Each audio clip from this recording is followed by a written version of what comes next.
In Brittany, France, there was a noble and selfless man who was very close to his lord and behaved in a great manner. All who knew him loved him. He had a beautiful wife who was worthy of great respect.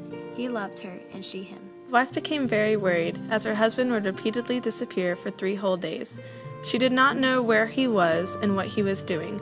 So one day, his wife wanted to ask him a question, but was nervous that he would get angry. He assured her that no matter how inferior the question, he would answer it in complete honesty.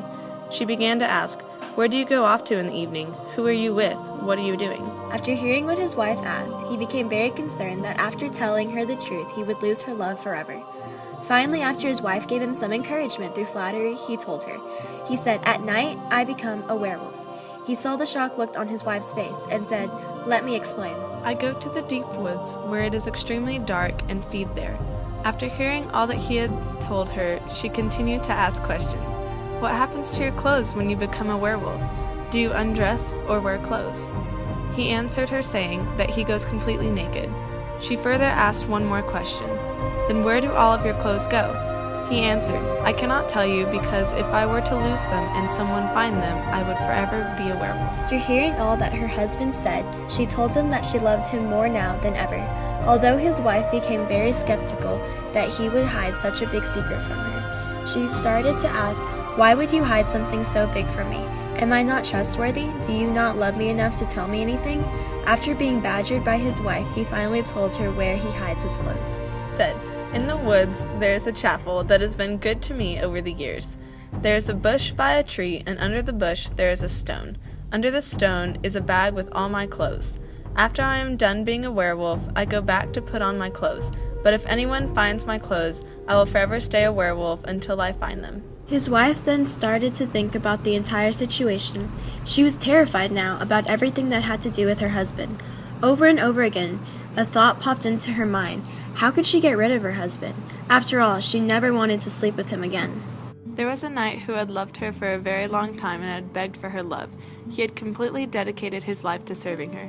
She had never loved him and would never pledge her love for him. However, now she called for him. Once he came, she said, "Dear knight, I now offer you my love and body. Let me be your mistress. But first, you must do one little thing for me." He thanked her and accepted her proposal. The wife told him everything that her husband had told her. She also told him the exact path to the chapel where the clothes were hidden. The knight went into the woods and took the husband's clothes. Many people knew that the husband was away from home a lot, but this time they thought it was forever. The husband then named himself Bisclavret. Though people tried to find Bisclavret, he was never found. The new couple took advantage of his absence and got married. One day the king went hunting in the forest where Bisclavret was. The king's men surrounded Bisclavret, ready to take the kill. Bisclavret was in trouble and ran to the king and begged for mercy. He kissed the king's leg and foot. The king called to his companions and said, "Look at this beast, it is asking for mercy. He has a mind of a human, but looks like a beast. Chase the dogs away, and let no one harm it. Let us go, and I will extend my peace to this creature." Bisclavret followed the king, and the king led him to the castle. The king held Bisclavret very highly. The king guarded him, and every night he slept with the guards. No one in the castle wanted to hurt him. No matter where the king went, Bisclavret followed. The king threw a party at the castle where everyone was invited. Among the people, Bisclavret saw the knight that his wife had married. Bisclavret lunges to attack the knight, but the guards restrained him. The king and his court were very confused. Bisclavret had always been a docile animal and had never shown any harmful intentions towards anyone. Why would he attack one of the king's guests? The king was kind and let Bisclavret off with a warning.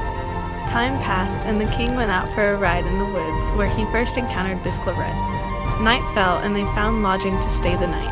Bisclavret's former wife heard of the king's arrival and sent him a very expensive gift. In hopes to meet him, she dressed her best and went to the lodging where they stayed. At the very moment she entered the lodging, Bisclavret lunged with such force that no man could restrain him. He dug his teeth into her face and tore her nose straight off. In horror and dismay, the guards surrounded Bisclavret, ready to kill him for his actions. Just before their attack, a wise man told the king, "Bisclavret has never shown any anger or wild intentions. This woman is the wife of the knight you held so dear before his disappearance. It is clear Bisclavret holds some grudge. We must make the woman tell us her story." The king said to try the wife with torture, to see if she had anything to say. The guard seized the knight. Together they suffered until the wife finally spoke. She told the king the entire story, what her husband had become, and where he would run off to.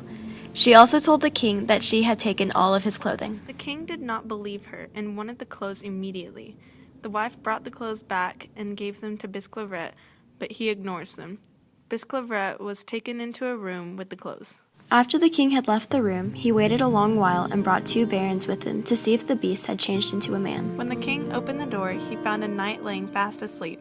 The king ran to hug the knight and kissed him 100 times that day. King ordered the wife and the knight to be expelled from the realm for forevermore.